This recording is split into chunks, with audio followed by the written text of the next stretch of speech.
Assalamualaikum Pak. Waalaikumsalam Bu. Termini silakan Bu. Silakan duduk Bu. Ada yang bisa saya bantu nih Bu? Iya Pak, ini saya punya keluhan nih Pak dalam praktik pembelajaran Pak. Jadi gimana? Yang selama ini saya alami, kenapa ya anak-anak tidak aktif gitu Pak dalam keikut serta dalam proses pembelajaran. Oh gitu. Saya masih berpikir apa penyebabnya gitu. Kenapa anak tidak aktif gitu. Baik Bu. Pagi ini Ibu ingin coba berbagi dengan saya bagaimana kira-kira untuk keaktifan siswa kita ini kedepannya meningkat Bu ya. Iya Pak. Ya. Baik Bu. Ada yang mengalihkan perhatian Ibu nggak ketika mengajar di kelas? Iya Pak. Tunggu sebentar. Yang mengalihkan perhatian Ibu, misalkan bisa ceritakan keluhan Ibu di kelas. Oh gitu. Ya pada saat saya mengajar Pak, anak-anak tidak fokus Pak. Tidak fokus ya. Iya.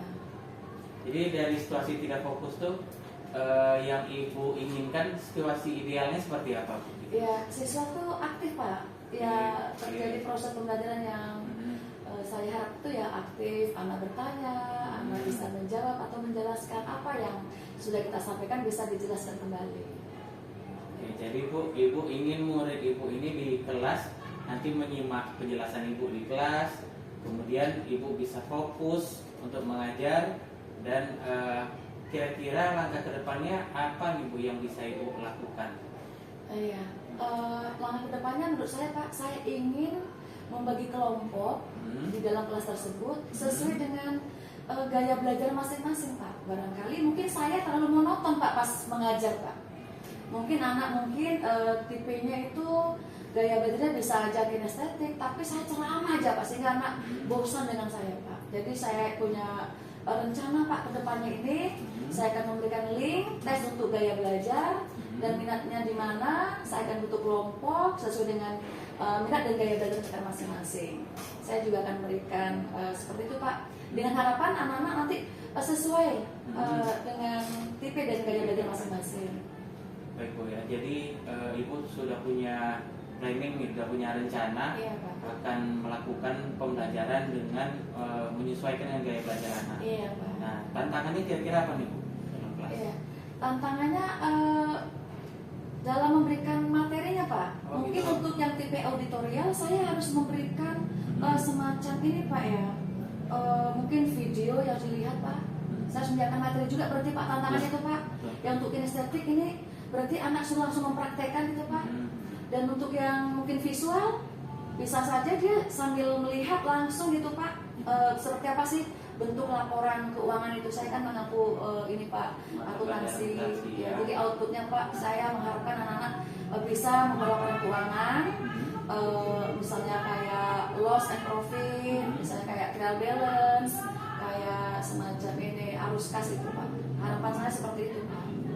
Kalau dilihat dari yang Ibu sampaikan tadi, peluangnya apa nih Bu yang bisa Ibu optimalkan mungkin Bu? Iya. Ya, saya lebih mengoptimalkan ini Pak. Saya akan melakukan pembelajaran berdiferensiasi proses Pak. Proses. Iya Pak, iya Pak. Oke Bu ya, jadi Ibu ini udah punya nih, udah dapat gambaran saya lihat sudah punya langkah-langkah ke depannya untuk meningkatkan pembelajaran siswa di kelas. Jadi kira-kira di tim Ibu khususnya di akuntansi atau rekan sejawat siapa nih yang bisa berkolaborasi atau yang bisa Ibu minta bantuan? Oh ya, saya terutama ingin sekali dengan ketua jurusan Pak untuk kolaborasi dalam rangka bagaimana supaya rencana pembelajaran berdiferensiasi dapat terlaksana dengan baik. Ya mungkin dari dukungan ini peralatan, infografis dan sebagainya, dan terutama saya juga ingin dukungan dari wakil kepala sekolah bidang kurikulum Pak untuk konsultasi bagaimana seharusnya yang ini Pak. Kalau kita lihat situasinya sekarang nih Bu, kira-kira situasi sekarang nih dari poin 1 sampai 10 skalanya berapa nih? Kalau menurut saya nih Pak masih 6 Pak, masih 6 ya? iya. 6 itu kira-kira bagaimana Bu gambarannya? Itu anak masih tidak fokus Pak, masih dengan kasihkan sendiri gitu. Itu tadi Pak, mungkin karena saya belum membentuk kelompok, gaya belajarnya seperti apa, sehingga anak tidak bisa ini Pak menyesuaikan itu Pak. Jadi harapan Ibu ke depannya kira-kira poinnya berapa Bu? Harapannya bagus lah Pak, harapannya harus perfect Pak. Kalau Harapannya. dari skala tadi berapa Bu? Kira-kira? Tadi kan 6 Pak, harapannya ya setidaknya 9 lah Pak.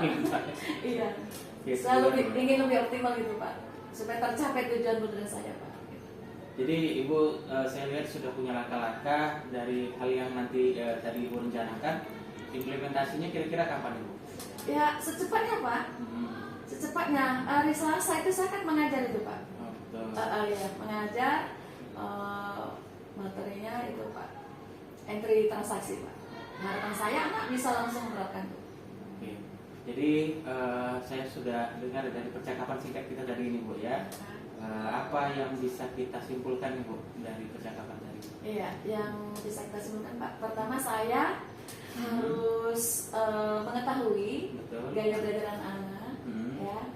Dan saya tentunya harus memiliki ini Pak ya, instrumen untuk mengetahui tipe gaya belajar anak masing-masing. Itu dulu.